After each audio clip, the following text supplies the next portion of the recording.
안녕하세요. 의사는 치료하고 자연이 낫게 한다. 경희바른 한의원 원장 주진원입니다. 자, 오늘은 이제 한방 치료를 할 때 많은 이 의료 소비자 국민들께서 의문을 가지고 계시는 것 중에 하나가 이제 한약의 안정성이라고 하는 문제가 되겠는데요. 오늘은 이 안정성 문제에 대해서 가장 확실한 결론을 좀 내드리고자 합니다.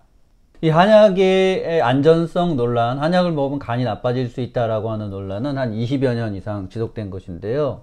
이제 최근 한 연구를 통해서 67만 명이라고 하는 이제 큰 데이터가 되겠죠. 이 데이터를 통해서 결론적으로 말씀드리면은 한의사에 의해서 처방된 한약은 인체에 거의 무해하고 안전하다라고 하는 것이 이제 증명이 되었다라는 것이 되겠습니다.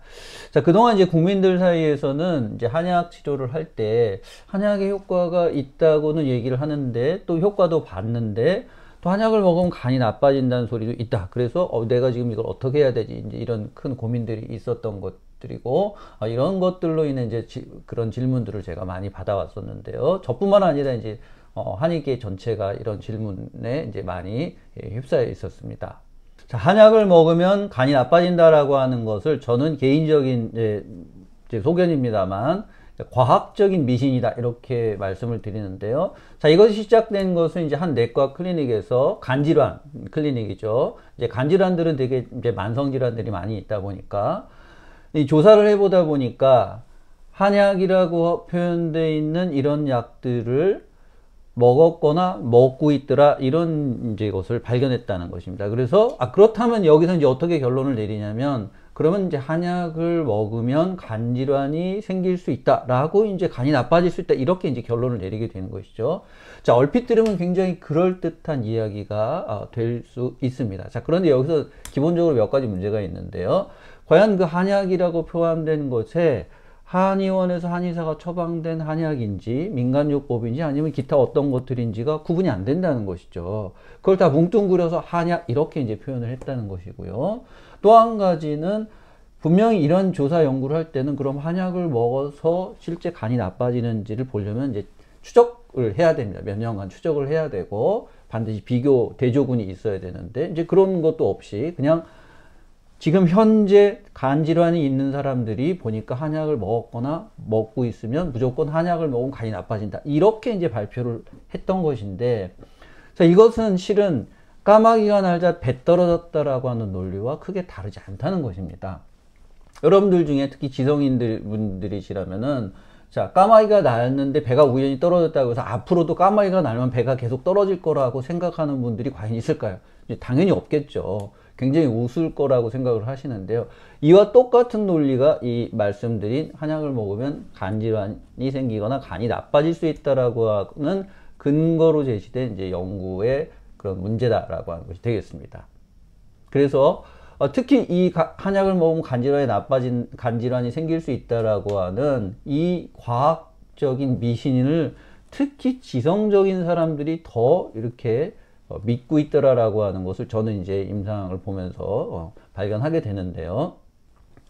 자, 그래서 한약을 먹으면 간이 나빠질 수 있다라고 하는 이 오래된 논쟁을 종결지을 수 있는 이제 한 가지 연구가 금년 연초에 발표가 되었는데요. 자, 이 연구에 대해서 좀 소개를 드리고자 합니다.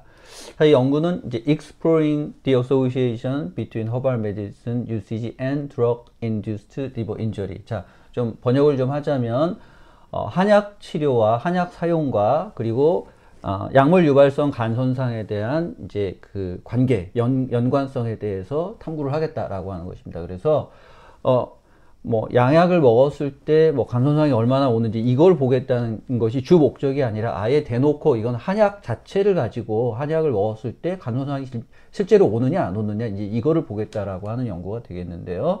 자, 이 연구에서 이제 코호트 연구라고 그래서 자, 이 코호트 연구라고 하는 것은 특정 요인에 노출된 집단과 그렇지 않은 집단간을 비교를 해서 정말 이 특정 요인이 질병의 어떤 발생 요인이 되는지 영향을 주는 요인이 되는지를 이제 확인하는 그런 과정이라고 할 수가 있겠는데요.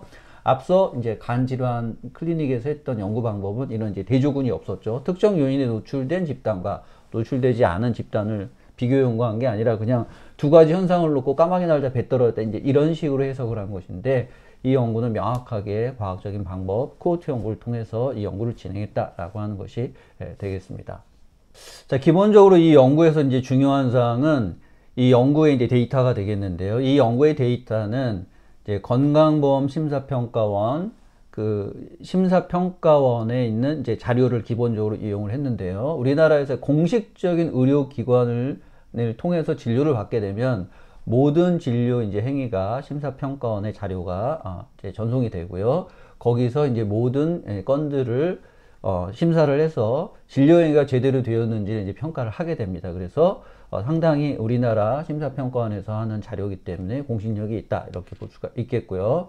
그리고 이 자료가 이제 2011년부터 19년까지의 좀 긴 시간을 통해서 추적 관찰을 한 것이고, 여기에 이제 포함된 이 데이터의 규모는 이 규모가 굉장히 적지 않은 규모인데요. 무려 67만 건의 데이터가 되겠습니다. 즉 67만 건의 약물 유발성 간 손상이 있는 데이터들을 이제 가지고 분석을 했다라고 하는 것입니다. 그래서 적지 않은 데이터이기 때문에 이 데이터의 규모 또한 어느 정도 신뢰성을 가질 수 있겠다라고 하는 것이 되겠습니다. 그래서 자, 연구 결과에 대해서 좀 말씀을 드리고자 하는데요. 이 연구 결과를 이제 말씀드리기에 앞서 이 부분에서 제가 뭐 한방이나 양방이나 이런 영역을 나눠서 이런 부분을 제가 폄하하려고 하거나 그런 의도가 절대 아니라는 것을 먼저 말씀드리겠습니다. 제가 그동안 쭉 말씀드려온 영상에서는 저는 어떤 경우에도 다른 직능에 대해서 뭐 폄하하거나 그렇게 말씀드리지 않았다는 것을 기억을 하실 텐데요. 뭐 필요하면 양약도 굉장히 쓰는 것이 필요하다라고 적극적으로 말씀드렸던 부분이기 때문에 이런 부분에 대해서 오해하지 마셨으면 좋겠습니다. 자, 이 연구 이제 표를 보시면, 자, 양약과 한약이라고 이제 나눠져 있죠. 그래서 기본적으로 연구에 대해서는 양약을 먹고 약물성 간 손상이 온 그룹하고 한약을 먹고 약물성 간 손상이 온 그룹을 나눴고요. 여기에서도 이제 두 가지로 또 구분을 해놨습니다. 한의원 방문, 한약 처방, 그 다음에 양의원 방문, 그 다음에 양의원 처방, 이렇게 나눠 놓은 것은 일시적으로 단기간 뭐 소화불량이라든지 감기 같은 경우에 일시적으로 처방을 받은 경우와 또 조금 더 장기간 처방을 받은 경우, 이렇게 이제 구분을 한 것으로 이해를 하고 있는데요. 자, 여기서 기본적으로 이제 양약이라고 하는 부분을 보시면 이제 주황색에 두 가지 기능이 있다는 것을 이제 볼 수가 있는데요. 자, 이것은 양방 병의원을 이용하고 그런 약을 쓰지 않은 사람으로 기준을 했을 때 양방병의원에 가서 처방을 받고 이것을 복용했을 경우, 양약을 복용했을 경우에 약물 유발성 간 질환이 발생할 확률이 144% 증가했다라고 하는 연구가 되겠고요. 자, 일시적으로 방문한 경우라도 여기에서 어떤 약물 처치를 받았을 경우에 그렇지 않은 경우보다 55% 약물 유발성 간 질환이, 간 손상이 발생했다라고 하는 것을 의미를 하는 것입니다. 자, 그리고 이제 말씀드리고자 하는 이 연구의 이제 제일 주제가 되겠죠. 목적이 된 이제 한약을 보시면 여기에서 자, 방문한 경우 일시적으로 뭐 감기라든지 소화불량이 있어서 감기약이나 소화제 뭐 이런 것들을 이제 처방받은 경우에 해당된다고 볼 수가 있겠는데요. 자, 그런 경우에라면 1% 미만 증가했다. 즉, 뭐 한방 감기약, 한방 소화제, 기타 뭐 한방 뭐 이렇게 염좌가 있어서 한방에 어떤 근육 이완제 같은 통증 조절하는 약이나 이런 것들을 썼을 때 약물 유발성 간 질환이 생길 확률이 1% 미만이었다라고 하는 것이 되겠고요. 자, 여기서 훨씬 중요한 것이 하나 있습니다. 자, 여기에서 한약 처방이라고 하는 것이 나와 있죠. 자, 이 부분은 좀 더 일시적으로 쓴 게 아니라 장기간 길게 썼다라는 것을 이제 암시하는 것이 되겠는데요.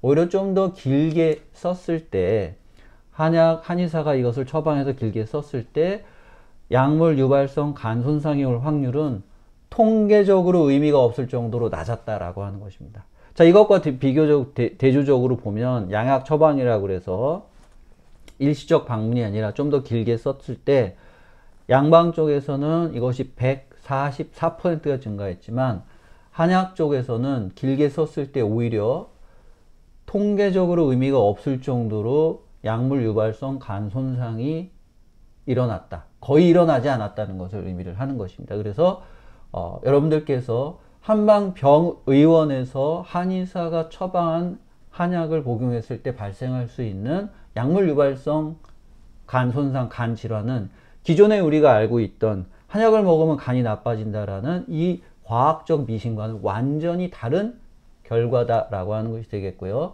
이 67만 건의 데이터를 통해서 이 한약의 안전성이 어느 정도는 이제 국민들에게 입증이 되었지 않나라고 저는 말씀드릴 수가 있을 것 같습니다. 자, 이 연구에 대해서 좀 추가적인 이제 부가적인 걸 몇 가지 좀 설명을 드리자면요. 이 연구에서는 이제 이런 한약과 양약에 노출된 이후에 90일까지를 이제 추적 관찰을 한 것인데요. 이 약물 유발성 간염이 생기는 이제 제일 많이 발생하는 이제 시기는 주로 이제 3일에서 15일 정도였다. 특히 양약 같은 경우에는 그랬고, 약물 유발성 간염이 생기더라도 이제 보통 15일에서 30일 정도가 되면 대부분 정상으로 돌아오더라. 이런 부분이 한 가지 있고요. 또 두 번째는 한약을 통해서 이런 간 손상이 발생했다라고 할 때는 기본적으로 이 기간이 한 30일 이상 지나면서 생기는 경우가 있더라라고 하는 것을 이제 밝히고 있고요.